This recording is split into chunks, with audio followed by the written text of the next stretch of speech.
Okay, so Mike Hofmackel, I'm going to show you Webform. This is a contributed module. It's been around a long time. It's got a lot of history. It's matured quite a bit. There's a lot of secondary add-on modules that will even extend this farther or integrate it with other modules. So it's kind of its own little world unto itself once you get going in it. And I'm going to show you, I'm not going to do any PowerPoint. I'm just going to do Drupal, and we'll show you everything in Drupal, okay? So let's first, I just have a base install of Drupal 7 here, and I've downloaded the Webform module, okay? And I've got it turned on. So and so what Webform is, what it is and what it's for is, okay.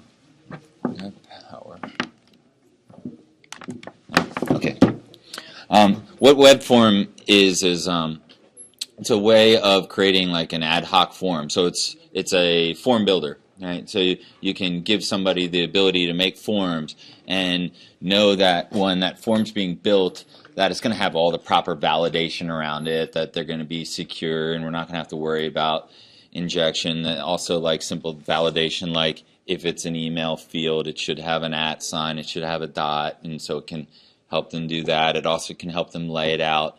And so it can build a form. Now this form, unlike what you've been hearing in other sessions about creating content, that's not what this is, okay? This does not make nodes. This does not make content.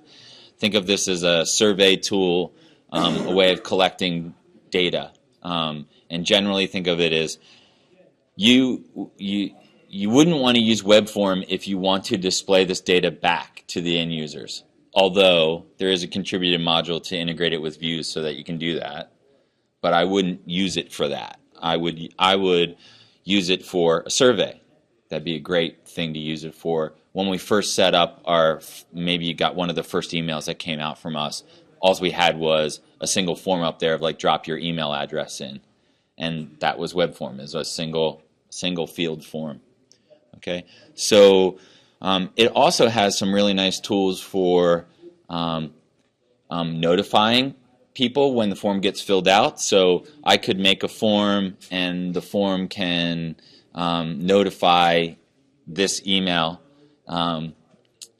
whenever there's a submission, and that way I know that the right person's getting notified all the time. Could use it as a contact form rather than using the contact module, and in some ways it can give you a lot more power than the contact module that comes with Core. The other things that it's really great for is you can give users the role to look at the data. Right, so now I've got a form, I can build the form, and they can also look at it, and I can offload that to that, so they're not coming to me all the time saying, what are people inputting, what does it look? I can just give them the rights, and they go to the form, and they can immediately look at the data. There's some summaries of the data, but they can also just say, give me the data, and they will get it as comma delimited, separated value. Okay? Yes. Yep. So I'm gonna talk, and then I'm gonna show you all these things. Okay. And there's some new things that just came out that are new to me, and so we might stumble across a couple of those as we are playing here. Okay. I know there's new conditional statements. I know that it has the ability to produce PDFs now. So it's got some interesting things. So let's look at it. Okay. So what I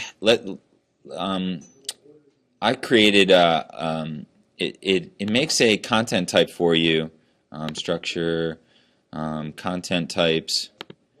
It makes a content type for you called Webform. Okay, you don't have to use it. You can make up another one, or you could have more than one. So under configuration, and there's a Webform settings.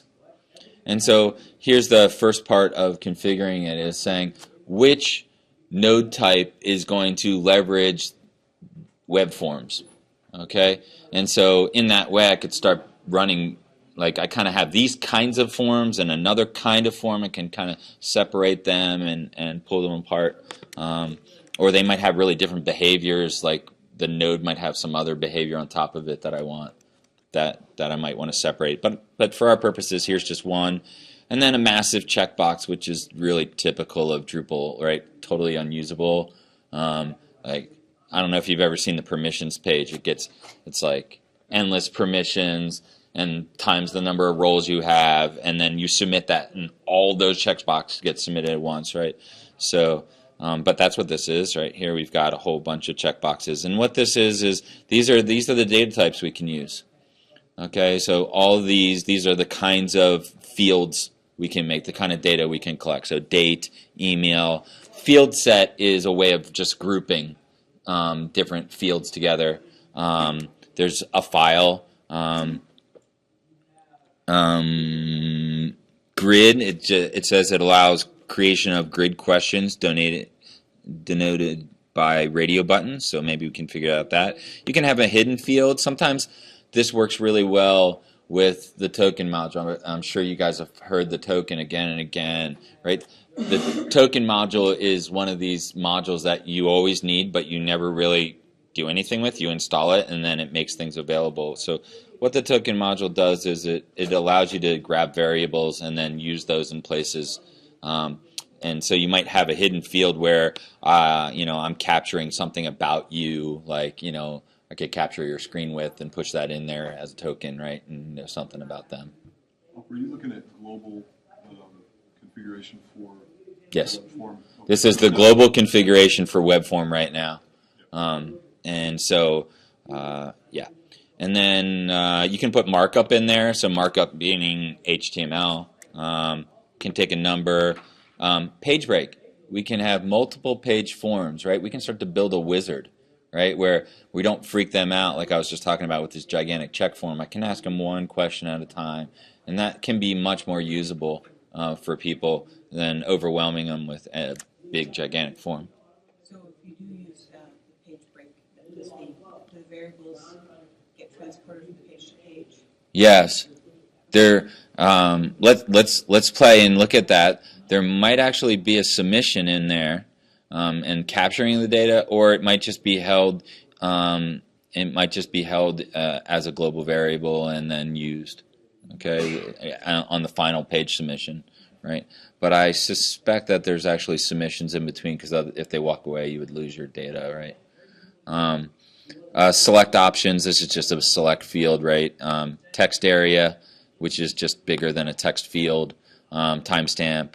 And then some defaults, like what email am I going to send to if you don't tell me what email to send to. And then advanced options get a little bit more like we could start to cookie these people so that we can start to make sure that they're not submitting this form more than once. So that way we can control the quality of our data, right? We don't want one group like kind of pounding on us, and we don't want the vocal minority to necessarily run our data. And then just some simple things on like some more things I don't think we need to bother with. So let's just submit that page, and then the other thing I like to do is on the modules page. For your purposes, I'm admin here, so I'm going to be able to do what I want. But we were just here. You could get there from here, the configuration, or you could go configuration and then where we were under web form settings, or this will take you right there. But I'm going to jump to permissions. Okay, you could go to permissions by going to people and then going to permissions, but we'll take our shortcut. Okay, so it just throws me on the permissions page. So here's, again, this is totally like a really big, long form, right? And recognize all of these get submitted simultaneously. So if you got to be really careful when you're on these pages. A nice thing that maybe a trick that somebody hasn't taught you yet is if you're just focused on one role. So let's just talk about the authenticated user. I'm not going to let anybody submit unless I actually have made them log on. Okay, let's just pretend that's my scenario. Okay, if you go to roles and you look at the authenticated user and you say edit those permissions, it trims that form we were just on. So now I'm not looking at all 3 roles. I'm just looking at that one role. So it hid the other 2 columns, and that way I keep myself from making those happy accidents, right? Okay, so let's scroll down to I think there might be 2 things. So right under here, under Node, this is where you're gonna change things, right? So the authenticated user, they need to have view published content, so they can view published content. That's kind of global. So any content, they're going to be able to see it. But I want to let this authenticated user, we can let them actually, they can create an account, right? That's different than what we were talking about, which is allowing them to submit the form, right? So a couple levels of permissions here. One is who can create a form, who can submit a form, right? Who can fill one out and submit it, right? So a couple layers there. Okay, so this we're looking at is who can create the content type called web form. So that would be who can create a form. Yep. Who can edit the form, right? Who can edit any form and then delete their own form or delete any form, right? So you can keep them away from touching other people's stuff and just their own stuff if you use their own OWN there. Okay. So I'm going to create the form. I'm going to move on from that and not touch those. Maybe we'll come back and play with that. Is it just kind of a misnomer that it's called edit content and so on? You're calling it form. Well, it's got form on the front end, right? So form, edit any content. So edit any content, right? They're making it, right? You're asking kind of, it sounds like, correct me if I'm wrong, it sounds like you're kind of asking this nomenclature here is a little bit tricky, and I agree. Is there any hidden meaning behind that when it says content? I mean, is there creating new content, like a new form submission or content new form? Content equals node. Create a web form node. Okay, so can they edit right here? Can they make a new node type web form? Right. So it's not creating data. No. That's what I'm trying to separate for you. Yes. Yeah. Now you got it, right? Yeah. So who can make a form? That's what this is. Right. And now who can put data in and submit a form? That's a different set of permissions. Yeah. Okay. The first words is the name of the content type. Well, I mean, like article, that's. Yeah, but I could go when we were. What I'm saying is, web form tells you you're just specifically dealing with that part. You're dealing with that content type, but like we saw earlier, I could make an article a web form type 2.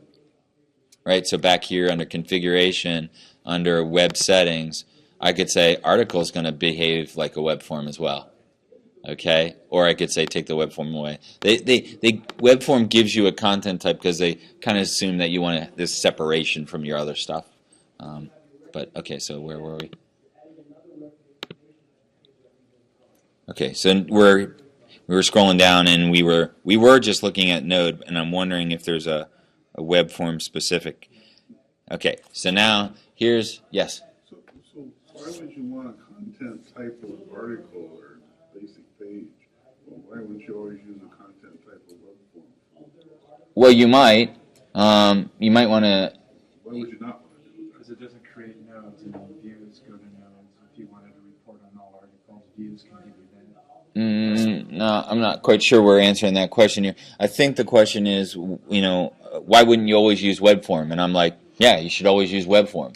But didn't give you a choice for. Well, because web form, when you first start using web form, you're going to use it very simply.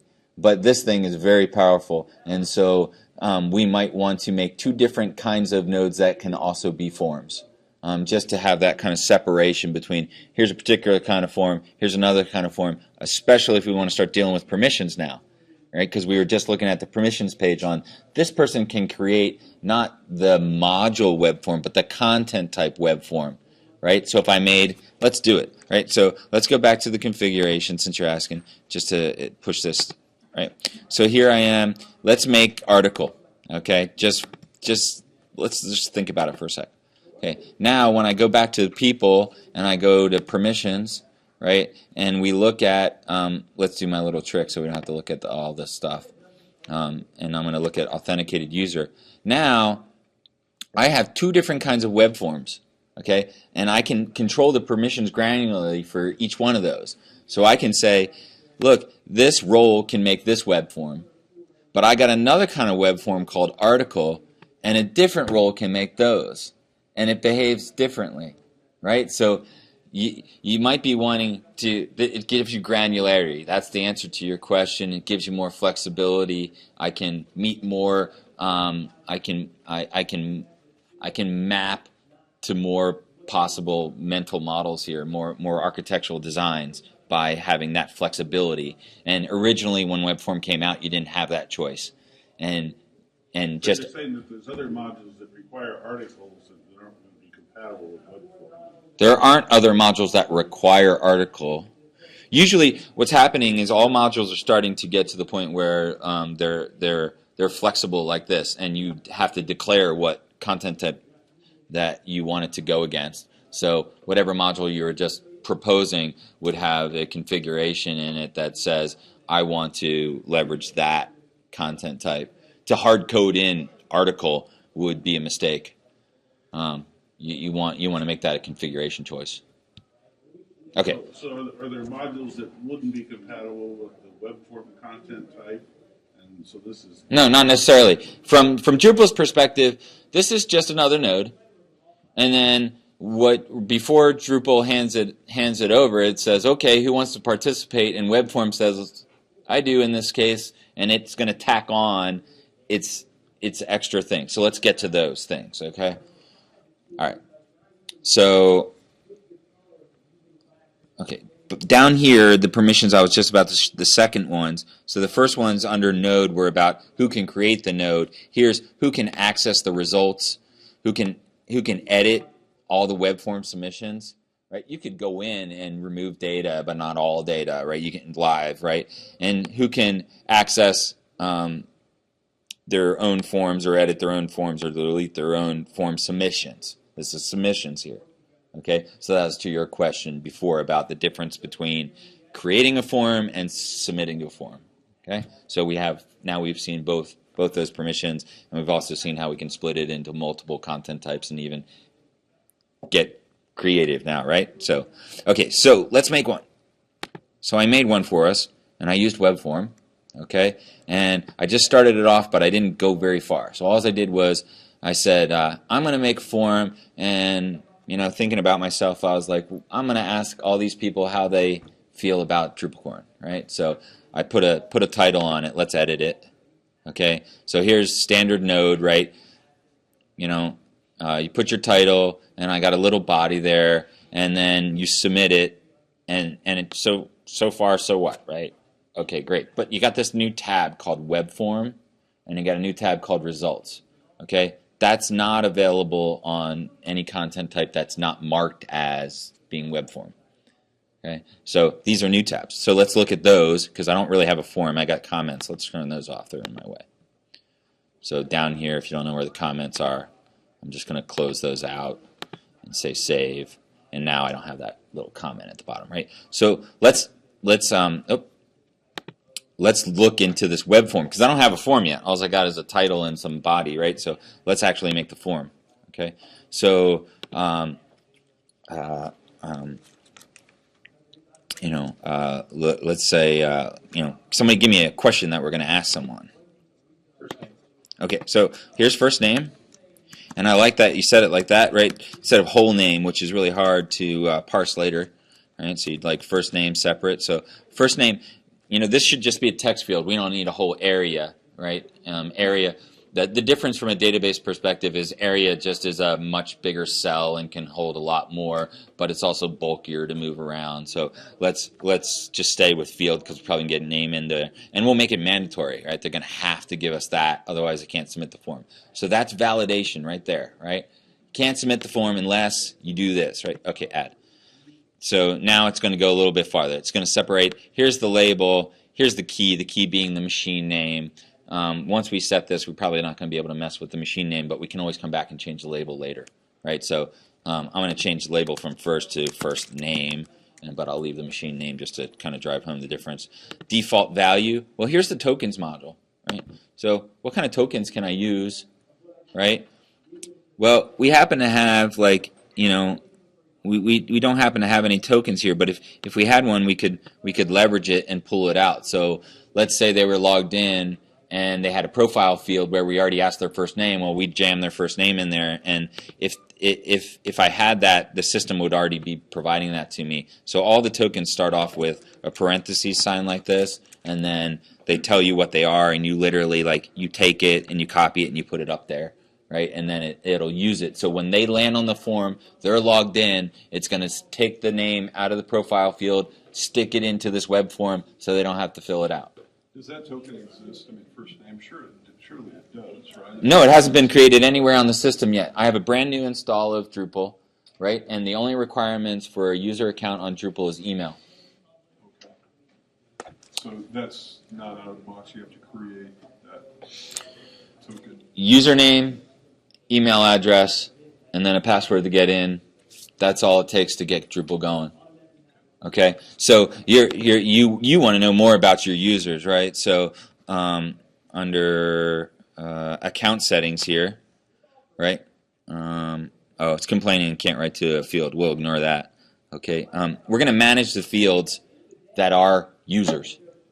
Okay, so now you're saying there should be a first name, and I'm okay. I agree. Let's make a first name. Okay, there's first name, and first name should again be just text, simple text field, right? And I'll save that.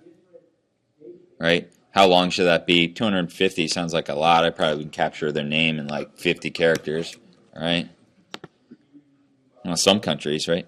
When they are filling out that login registration form, do I want to force them to do so? Yeah.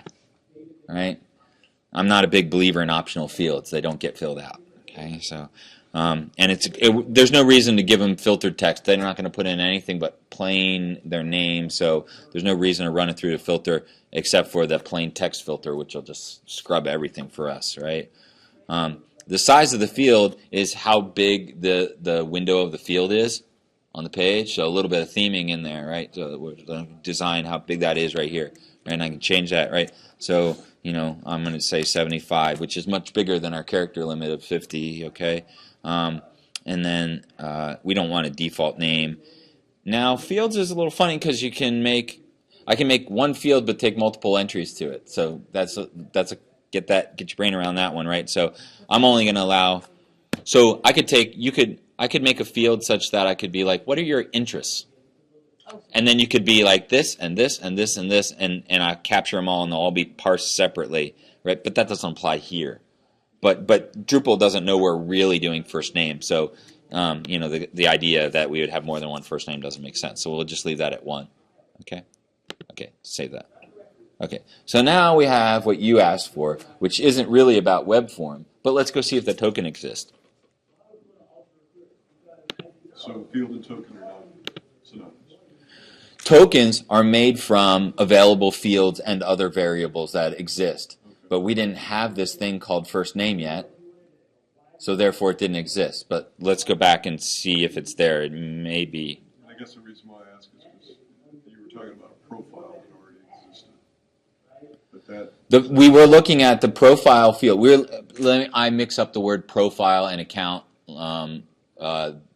They never use the word. The word account is new for Drupal 7. It was always profile in Drupal 6, so you have to excuse me. Got to change my terminology, okay? So the account only had email address on it, right, and username, and now we just added first name to it, right? So when you go to try to register for this site now, you at least got to give me your first name and your email. Okay, so now let's go back to what we were doing, and we're making a form now, right? And we want to ask first name, okay? And we've got a text field. We're going to make that mandatory, add. And now let's look under tokens. Maybe. It's not smart enough. Do I have the tokens module? So you got a profile key there, special tokens. Yeah. First name. Yeah, there you go. Okay. Which I'm wondering if that was Yep. there to begin. Yeah, it might have been. But we didn't have the key yet, right? Because we wrote what the key was, which was first, right? Right, so now Now that might be there. Let's try. Okay. Okay. Description is short description of the field used as help for the user when they are using this form. So that's a descriptor of what we're currently doing, right? So this is your, well, it's your first name. So we'll skip the description. Okay. Would that appear with that? Directly below the field. Oh, okay. Label usually goes above, then the field, then the help text below. Okay. Sometimes the label might make sense to put it in line, but. Okay, so again, we're going to force this mandatory. We can say the maximum width of this thing. There's a lot of choices here, right? So I'm gonna just leave mandatory and go on. Okay, so now I've got this field. Okay, so now I have a form. I have a form that asks, "What's your first name?" And potentially we have a token that might fill in your first name, but I don't have any users that put their first name in yet, so it'll be empty. Okay. Let's go to my account and push a name in there. So if I edit,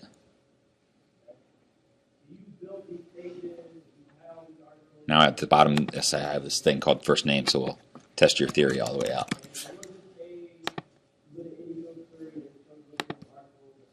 Okay. Still not. There it is. Okay. So now we're looking at Webform. And now we have a big field there, 75 characters long. I can only stick in 50, right? And I wonder what happens when I get all the way out there. So it didn't pre-populate the first name. Nope. You noticed that, didn't you? Now, it took that.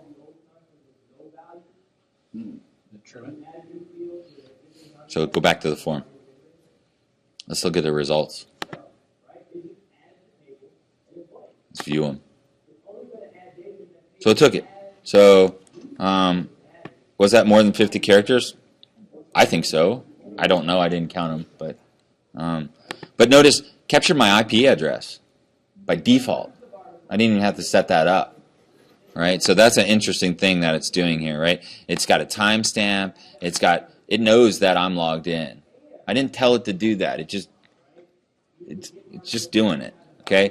And then we can see that, and then we can actually edit that data. So if we don't like what Michael said and we think he made a mistake, we could come by and edit. Now, usually there's that, you don't want to, there doesn't seem to be a reason for that, but there might be a reason to delete, right? You got somebody who's just putting in garbage and you can throw it away.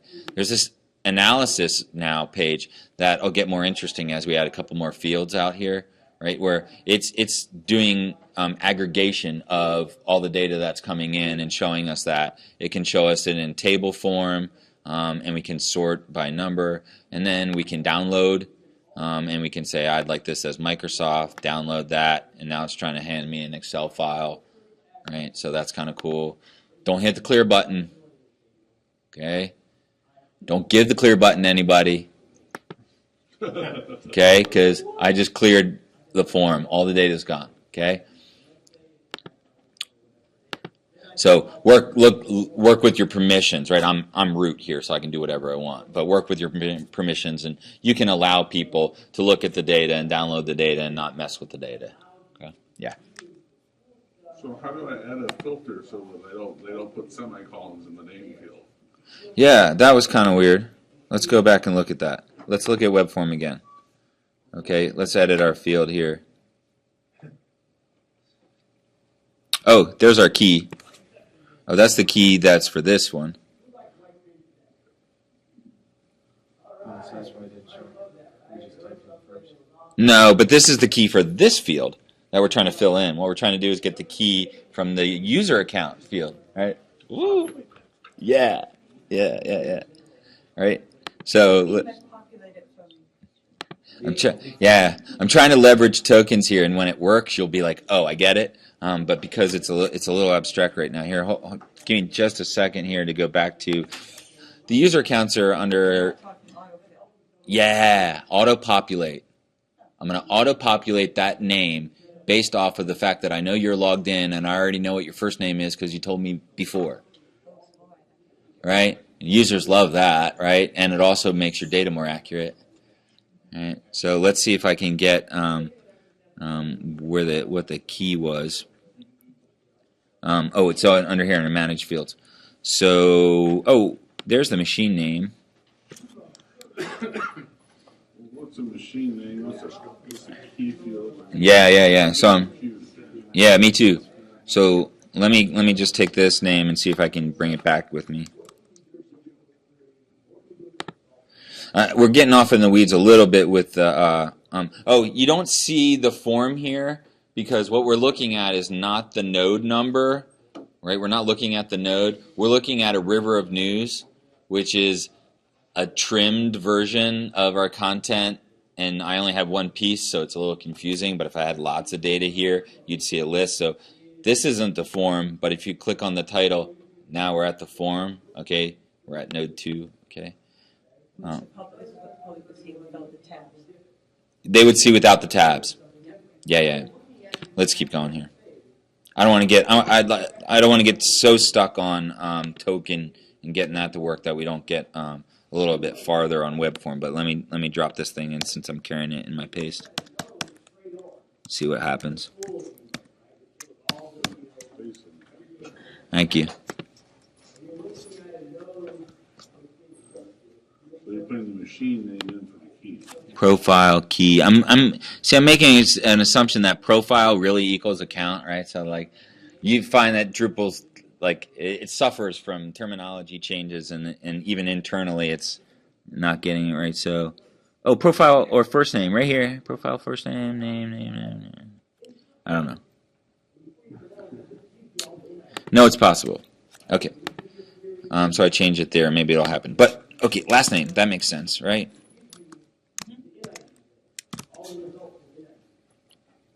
And just a text field again, right? Add, right? I'm just gonna cruise here. Let's make a little form, right? So we're gonna ask for random comments. You just want to tell me something, right? What did you think about the camp in general? Give them a big text area to do that in, right? Oops, I didn't click add.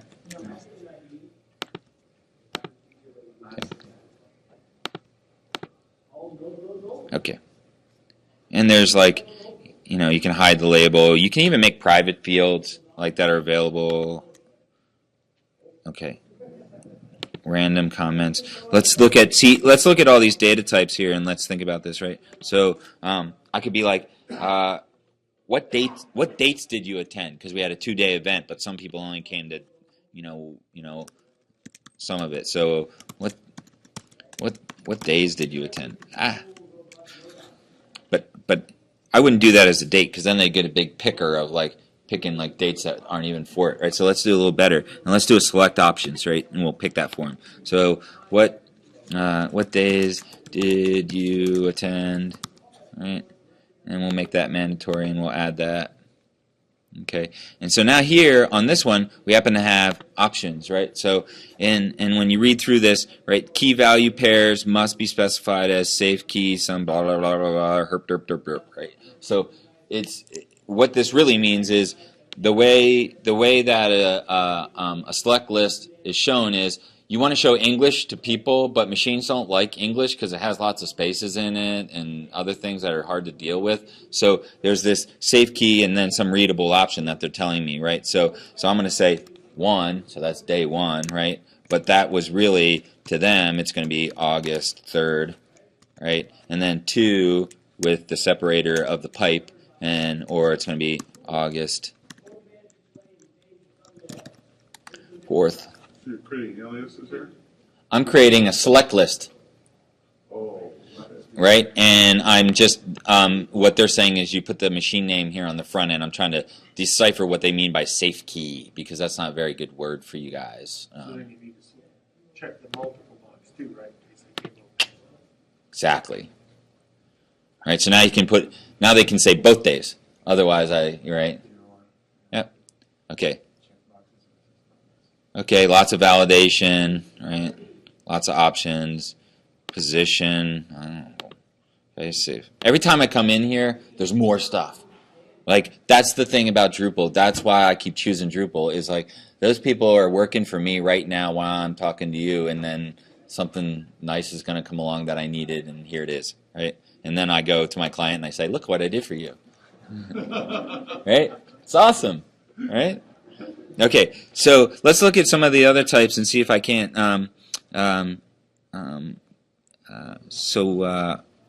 Not collector, email, grid, hidden, markup, down, number, right? So page break will be interesting. So let's do that next, but let's just look at what we made, right? So view. Okay, first name, last name, random comments. Notice the asterisks on every single one of those, right? And then we have the August. And because Rich reminded me, now I can do a double check box instead of just a single one. Okay. And if I submit this, there's nice validation on there. It's going to complain.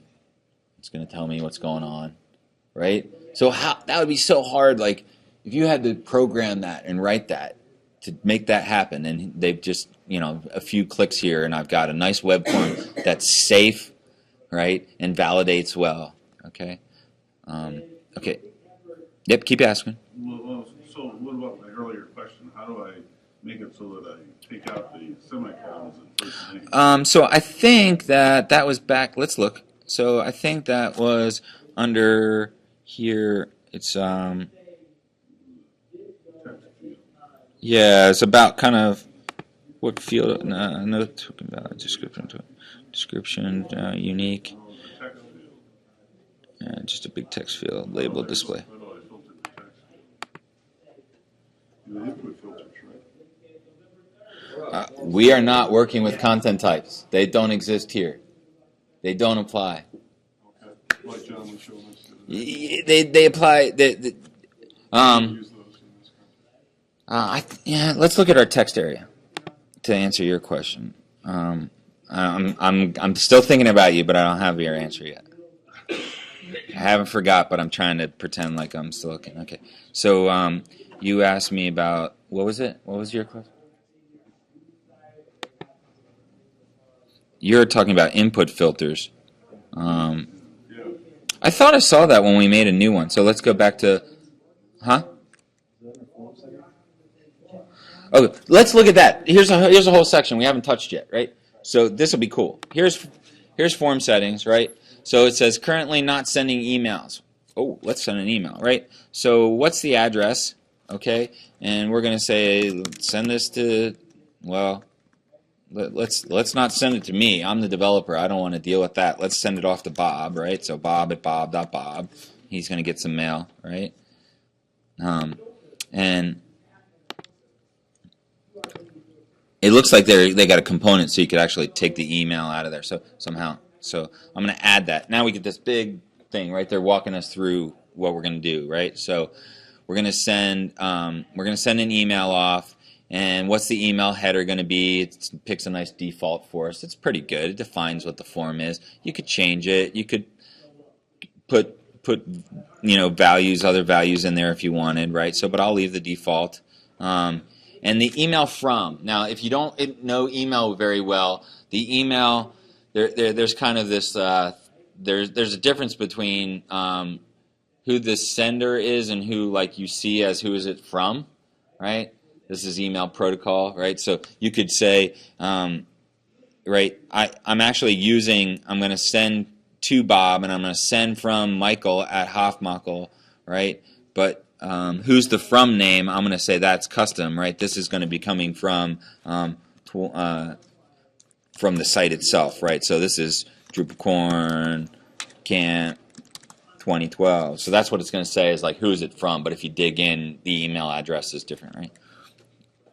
Okay, it's even got a whole email template and a way of using tokens in here, and it's already built out for us. We don't even have to do that, right? These even built out that default. We can go and edit it, but so it says submitted on, and it's going to use the token date, and submitted user, and it's going to look at that, and the values, and then even the results, and a URL that takes us back to the site. So in their email box, they're going to get a link that takes them back to the site, right? Does that include all of the form field values? Yeah, so here I'm going to include all the components so they can see all the data. So maybe they don't even want to go back to the site.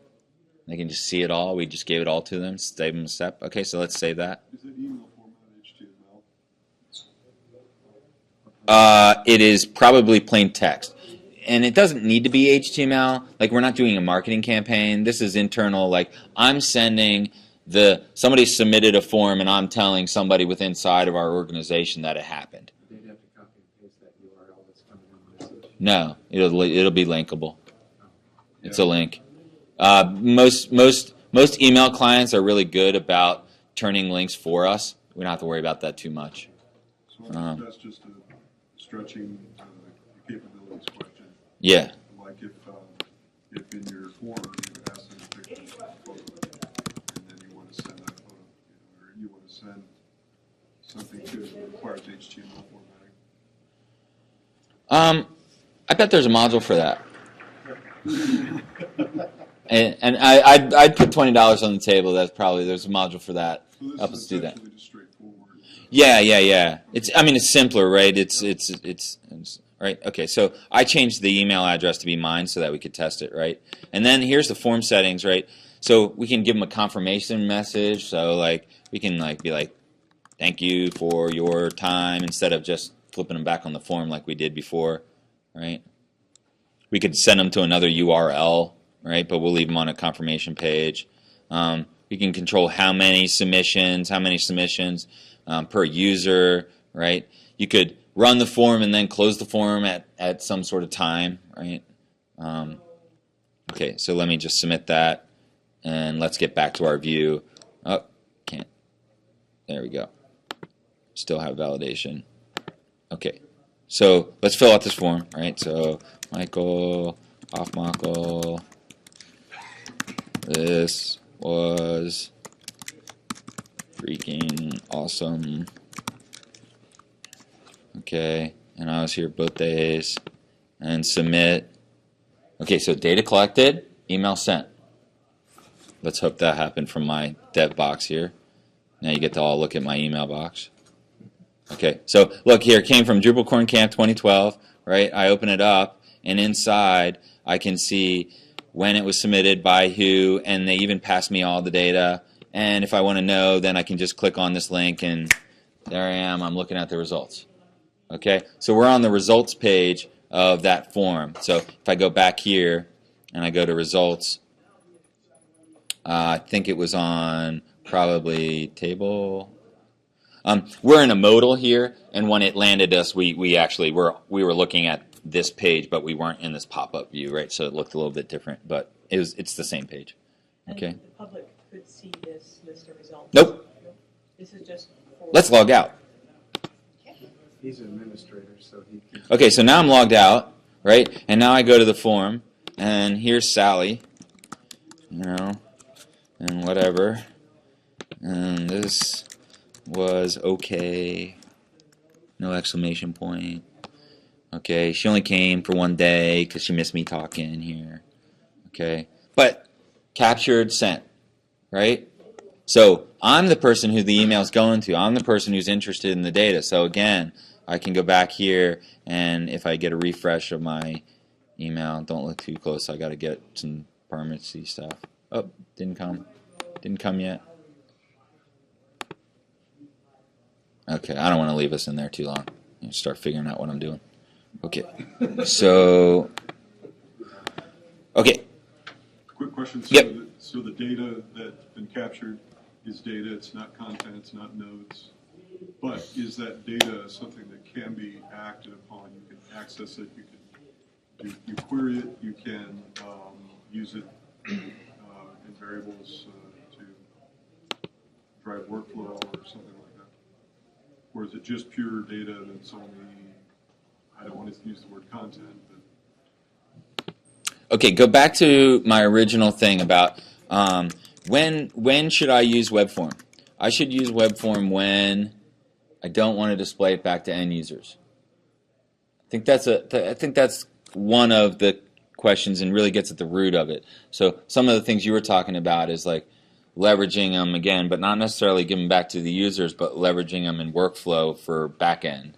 so here's an example. Yeah. I want to leverage the data in there to drive a future marketing campaign. Oh, So I want to take whatever they selected Yeah. and then use that to build another campaign. yeah.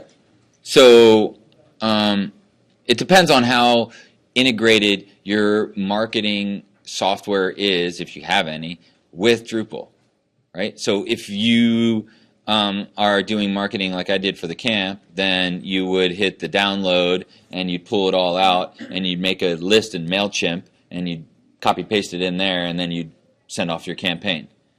Now, if you are doing marketing automation and you've got something more powerful and you need to integrate it, you're going to be writing some custom code, but it depends on what tool we're talking about. If you want to use Drupal itself to do that, and you want to say, hey, look at this data set, and then sort. Yeah, so there's I think I don't know if there's views integration right out of the box to look at it, but with views you can do a whole lot, right? So I could potentially, I know it's either in here or there's a module for that, and I know that's possible. But so let's say we you make a list with views, right? Then we can use a module called views bulk operation, right? And it'll make a big checklist down the side of all of those submissions, and then put in and even a select all, and then all the actions, and the actions is a technical word on Drupal side. Any action that is available will be shown in that bulk operation. So like you could check all and say, submit and that sort of thing. So you could do a lot with it, right? You could, you can move it around now that it's views accessible. Massage the data. Yeah. Use it for other but intelligent data sets. yeah, but it's if you ever want to make it content, start with content types. Don't start with web form. If you can ever conceive of one time I might want to make this into content later, then make a content type for it. Okay. So typically you would, to use a web form, you probably have an article page Mm-hmm. with stuff on it, Mhm. describing the data, why you want Okay. to the data and all that. Yep. And then you plug in your web form Yep. into that Yep. page. So how would that look like? Oh, it'd look exactly like this. Okay. You have to have a- Yeah, you're just saying I might like to have a lot more body. So imagine what I have here highlighted, but your form doesn't happen until the bottom. And you can put HTML in here. We could make a nice picture, make a nice article that's like, hey, big description of this. By the way, why don't you give us your email if you're interested? Submit at the bottom. And would you declare an article, when you're going through that process of Yeah. Yeah. declaring the web form content? Yeah, all it does is make you're referring back to the original web form primary settings, right? Yeah. So in there, all it does is make that web form as a possibility on that content type. It's not forced. Mm-hmm. So if we didn't go to the web form tab and put any fields, we wouldn't see a form. That's what we saw in the beginning. So I could be like writing article and not use it, and number 10 decide, okay, this one maybe needs a form on it, and I'll add a form on it and keep going. And you can make a big long body that has text. You can have a WYSIWYG around the body content so that you can bold and style it how you want. And you can check out the submit form with different text and all Yeah. that. Yeah, exactly. So it's really great for like an email list. Like here's a pitfall that I've seen a lot of people do is like they want to collect an email list, right? So what they do is they make everybody register for an account, right? Well, now they're logged in.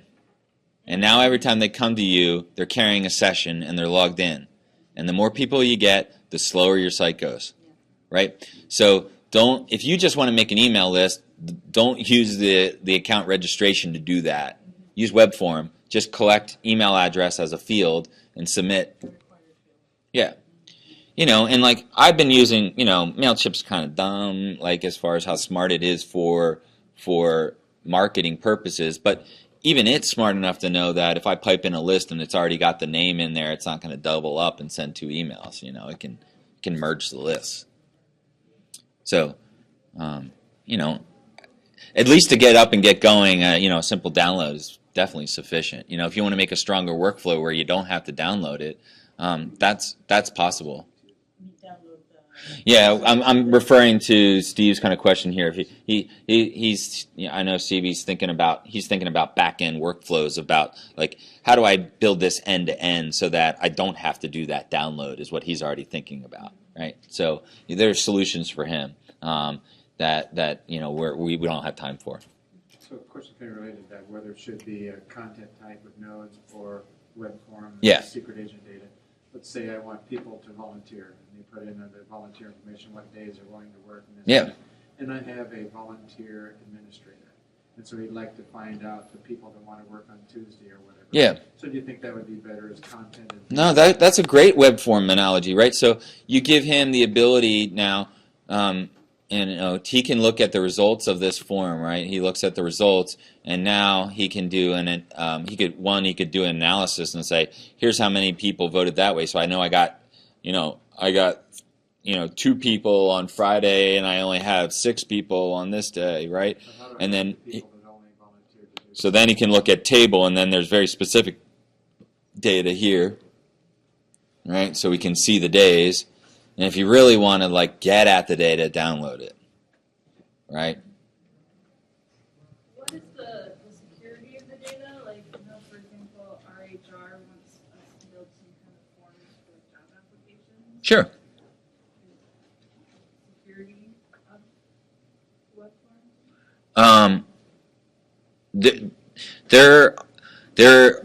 We have a big security team for Drupal. They're scanning what's on Drupal.org all the time for security holes, and so this keeps passing the test, right? So the validation and stuff for security, like, I feel very comfortable with collecting data. Now, where does your security end? You better get the permissions right on the permissions page, right? And, right, your security is only as good as your users. They're the problem, right? They're going to give out their password, right? That's where your real security problem is. Right? Do you ever put behind SSL? Huh? SSL? Do you ever put yours behind SSL? If anybody logs into a site, it should be under SSL. Otherwise, you're sending username and password in plain text. Inherently Drupal's SSL? Is that what you're saying? No. SSL has to be installed at a server level, right? So this is not a Drupal thing. Right. But if anybody wants to submit, if anybody's going to submit username and password, something as secure as that, you want that under SSL. Like, I wouldn't build a Drupal site where they do that, except for like our campsite, which I did. But Can you force SSL on certain pages? Secure Pages is the name of the module you're looking for. But back to the question on security, though. Okay, we're going to have to wrap up, but so I'll take this to the last question. Would there be a way to say, don't put the results in Drupal, but you have the email where it sends the document off, but don't retain that. Yeah, you're talking about workflow again with Steve, and the question may be that you might not want web form. So I want to know what's the whole process first. So you're kind of abstracting out. There's this theoretical workflow that might be happening. I'm like, well, no, I want to nail that down before I tell you how to do it. Right? Right? Okay. We're asking you about capabilities before requirements. Yeah. Okay. Thanks a lot, guys.